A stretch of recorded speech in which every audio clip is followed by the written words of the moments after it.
Hi, Julie. Thank you for being on the show. Thank you for having me. I'm happy to be here. So you work for Indwell. Could you tell us a little bit about what you do for Indwell and what Indwell actually is? Sure. Indwell is a Christian charity that uh, creates affordable housing communities for people who are seeking health, wellness, and belonging. And we are a 45-year-old organization, started in Hamilton, and we've got over 600 tenants in 4 communities now, including London. And my role here in London is community engagement and fundraising. Nice. And so to the history of Indwell, who started Indwell and do you know why? Yeah, so Indwell got started, as I mentioned, about 45 years ago. And it was a couple in Hamilton who was responding to the increase in homelessness following the closing of the psychiatric hospitals. So they actually began by taking one woman into their home, gave her a place to stay for a few years, and then she moved on. And then they started a group home, which they operated for about 25 years. And it was kind of like a couple would live in the group home, and then there would be folks, mostly folks who were struggling with mental health challenges. And it was a temporary, kind of a 2-year period that folks would live with them. But around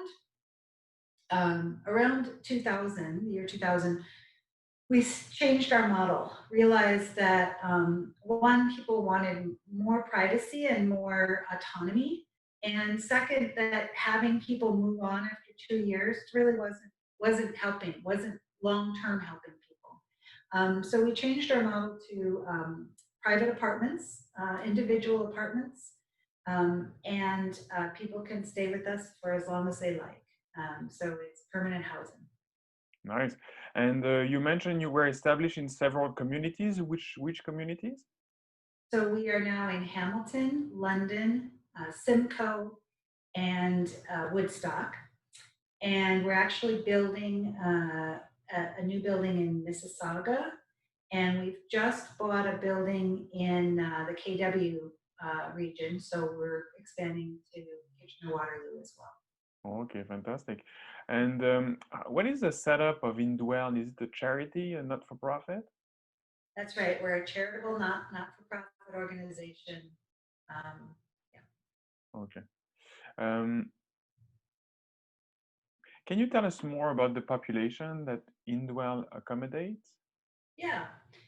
So most of our tenants have struggled to maintain housing in their lives. Usually it's because of a mental health challenge, although it could be a physical disability, some other effect of living in poverty. Sometimes addictions come into play.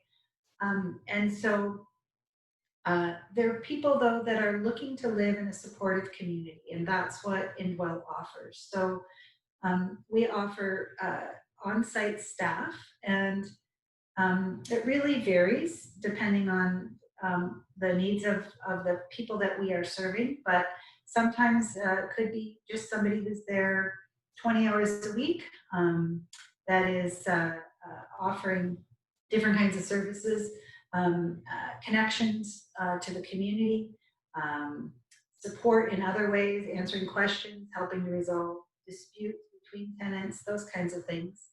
Um, and some of our more extensive programs offer more support, nursing support, um, addiction support, food security, and so forth. So back to the population we serve, again, mostly it's folks who have mental health challenges.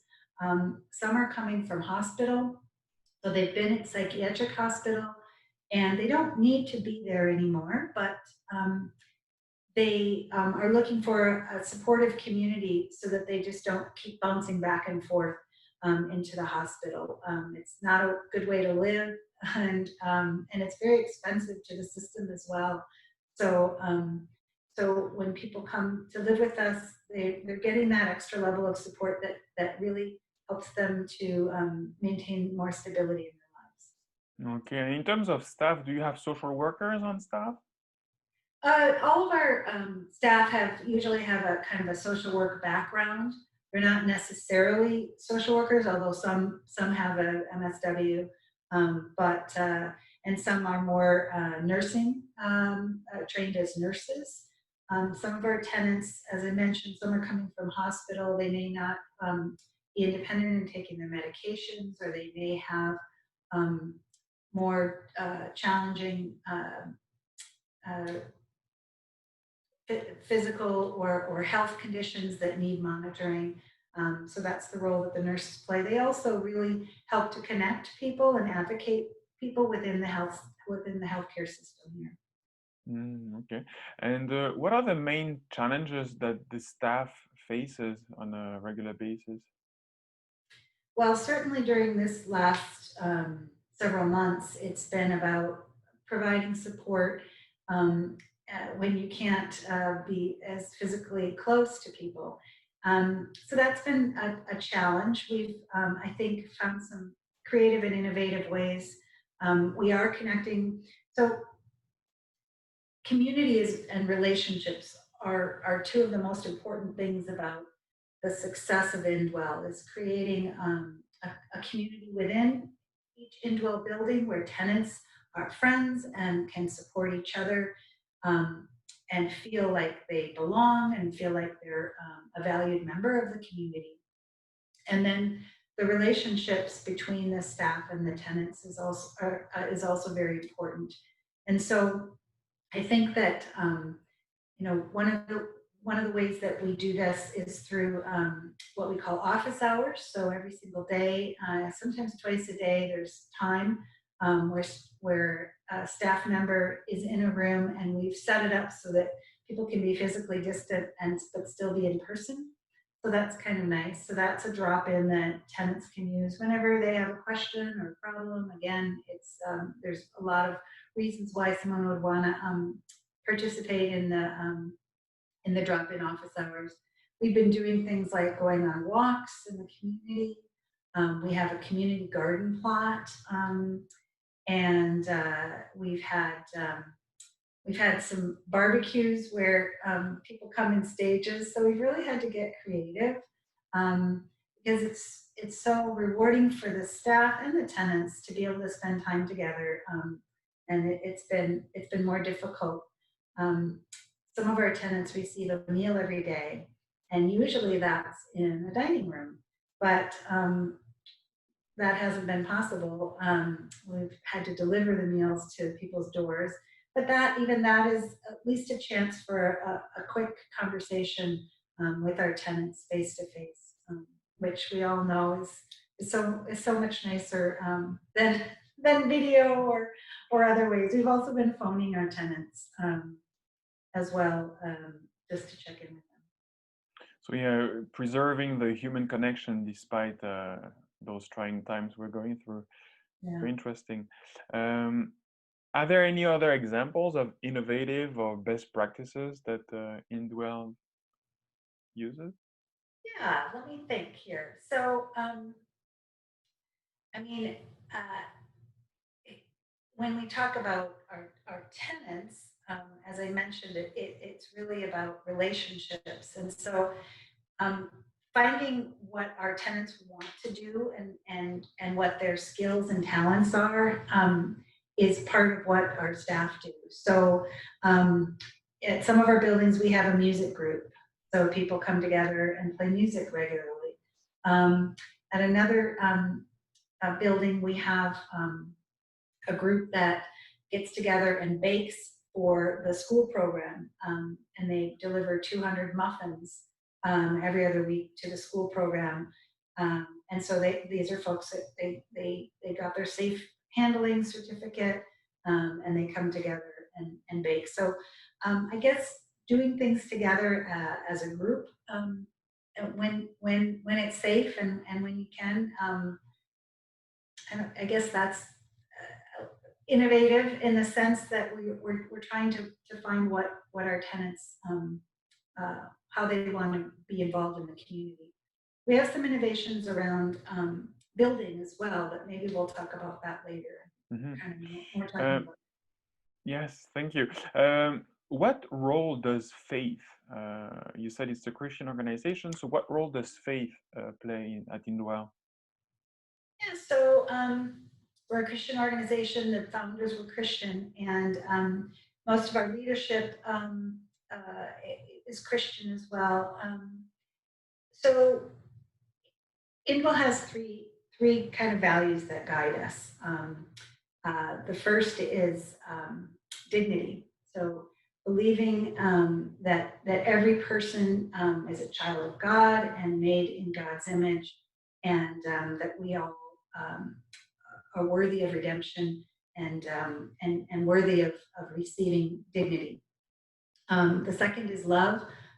So that calling to love our neighbors as ourselves and to show people love. And the third is hope, offering hope. Often our tenants come to us without a lot of hope, and so it's about meeting people where they are and walking alongside of them and offering our hope. And so these values are really core, and they're kind of core Christian values. And so I would say that that's sort of the main way that um, Indwell's Christian roots are played out in the organization. Um, Indwell is inclusive to all. Um, we are actually, you know, many of our tenants have been excluded because from full participation because of their mental health challenges, sometimes their race or sexual orientation or their gender expression. We are inclusive to all and welcome everyone, and that is also part of our um, Christian belief system that everybody is deserving of a home and of love and dignity. Thank you. Um, what is the setup in terms of property management for these tenants?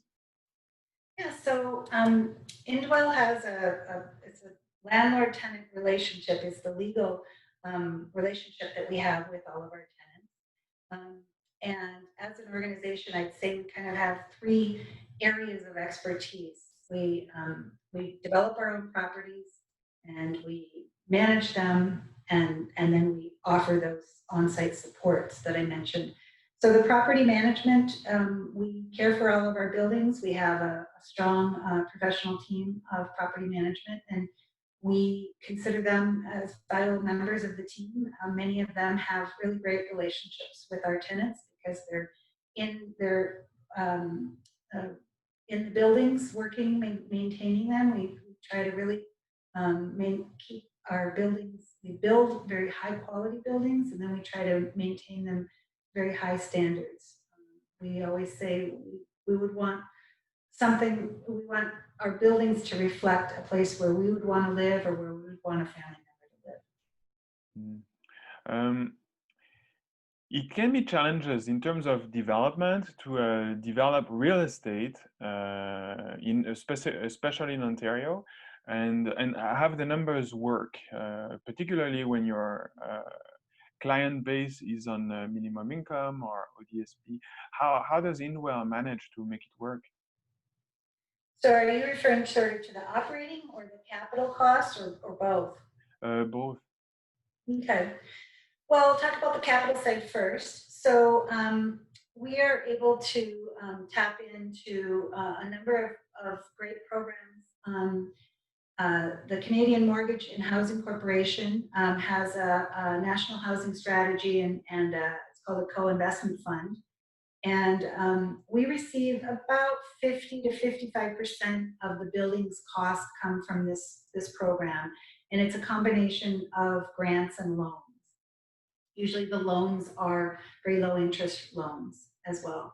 And then we receive about usually 10 to 15% of the building cost comes from the province, and about 10 to 15% comes from the municipality or the region. And then we fundraise whatever we can't raise or whatever we can't get from the government sources.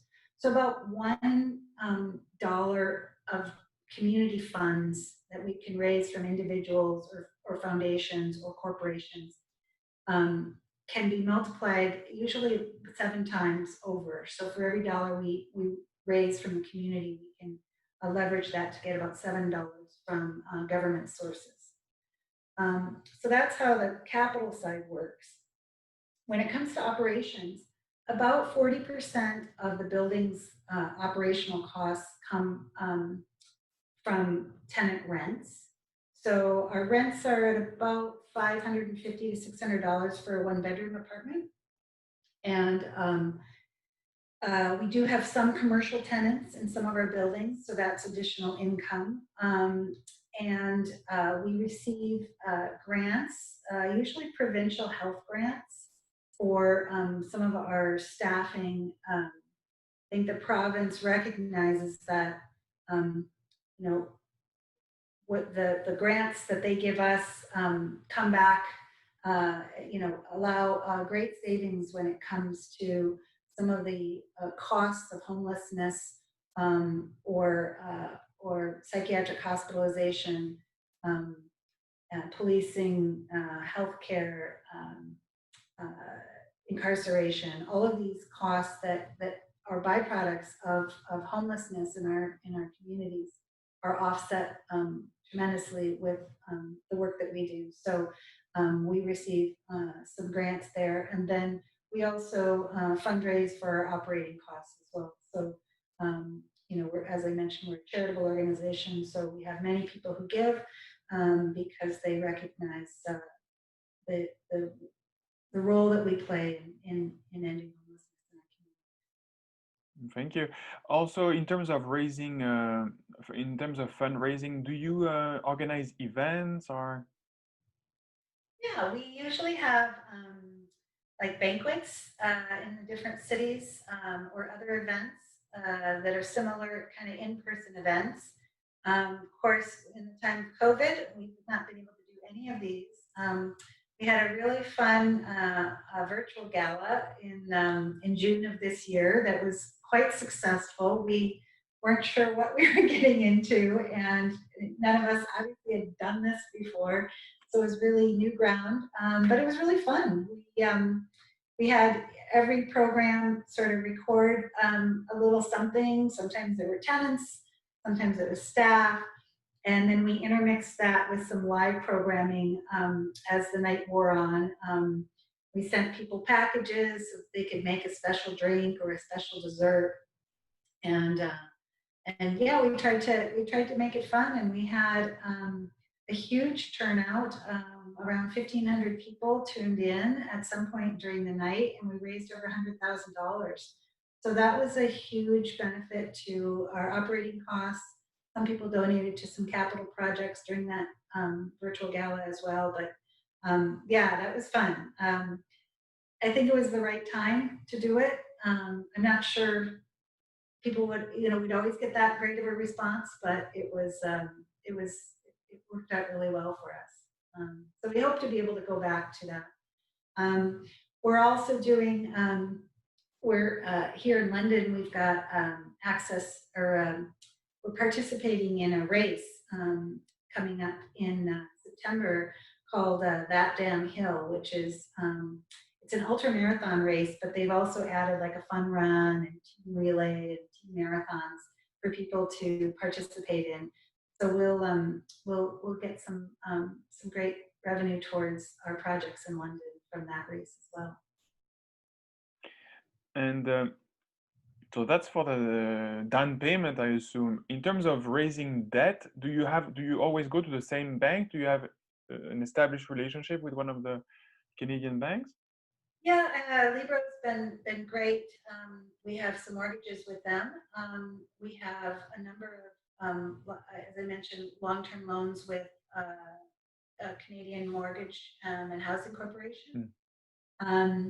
We often get short-term loans from organizations like the London Community Foundation and Verge Capital out of Hiller Nonprofit Network. A lot of times the funding might be slow, the government funding might be slow to come. but the construction costs are need to be paid as we go. And so sometimes there's a cash flow issue. So we'll maybe have a 2-year loan from an organization who's willing to sort of take a chance with us, and uh, in the sense of it's not necessarily a secured loan, but they know that the funding is coming, so it's just bridge for funding for to get us through and have the cash flow that we require. So our funding comes from a lot of different places. We also have about over $20 million in private loans from individuals who just want to help us get new projects going, and recognize that that providing capital that we can use to get projects started is a real help. So we've got a number of individuals who have given us loans as well. And it's not surprising considering the fantastic track record Indwell has in terms of creating the communities you described for us. Could you share, so in terms of the tenants, can you describe the criteria for a tenant to become a tenant at one of your buildings? Sure. Well, first, the tenant has to want to live with us. And I mentioned that we're, very, very hands-on landlords, I guess. We're very involved landlords, might be a better way of saying it. And we're going to know your name and ask how you're doing, and be involved. We also do regular apartment checks because we're very proactive around pest management. And so people have to want to live in that kind of community. So I guess that's the first thing. Many of our tenants are referred to us through different organizations. Housing First is a kind of a theory of giving people a home before you ask them to try to do other things, get a job, and do other things. When you're homeless, you need a home, and that's what you need first. So there are a number of organizations here in London that are Housing First providers, and they refer folks to us. We had a strong partnership with Parkwood Hospital as we opened our first building here in London. Some people just hear about us and apply directly to live with us. We're really thinking a lot about our intake process because a lot of people who are living in poverty and or in substandard housing or homeless, they have to get on a lot of lists, and that's very stressful. It's not a very hopeful way to be worrying about, am I on the right list and where am I on the list? So we're really rethinking our intake and working and thinking about how can we take advantage of the lists that are already there. The hospital has a list, the City of London has a list, and other communities have lists. So that does that make more sense for us? We still want to ensure that we can provide the services that and the support that tenants need. So as we work with other lists and other service providers, it's about not necessarily we're going to take the next person on the list, but we're going to look at folks, meet with the tenants, the prospective tenants. Sometimes we meet, if they have a support team, we meet with that support team so that we can really understand what support needs the tenant might have and whether we're equipped to meet those needs. And usually a number of interviews back and forth. Tenants come and visit so that everyone is comfortable with the prospective tenant, and then we go from there. Do you sometimes have to deal with the cases of eviction, or? Occasionally, yes. We really try to avoid that, though. I've talked about the relationship, and that begins right at the beginning. And if there are issues with the tenant, we talk with them and we try to solve the problem. Sometimes it might be conflicts with other tenants. Well, maybe there's a way to resolve that by having the tenant move to a different building. We have a very low non-payment rate. So our tenants typically are paying their rent. And so we work really hard to avoid eviction. And if that last resort is what is required, then we work really hard to try to help the tenant find a more appropriate place so that they're not going out onto the street. They're actually um, finding another home. Okay.